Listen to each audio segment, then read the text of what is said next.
A physical quantity Z depends on four observables A, B, C, and D, as Z is equal to A square into B to the power 2 by 3 upon root C into D cube.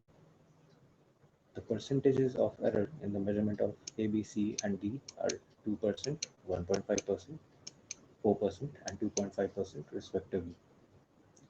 The percentage error of in Z, we can write Z as A square into B to the power 2 by 3 into C to the power minus half into D to the power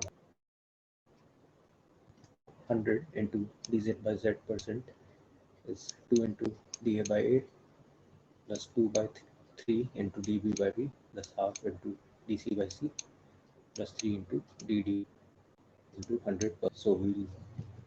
So we'll simply put in the value 2 into 2 plus 2 by 3 into 1.5 plus half into 4 into 2.5%, which is 4 plus 1 plus 2 plus 1.5, which is equal to 14.5%. So the correct answer is option 4.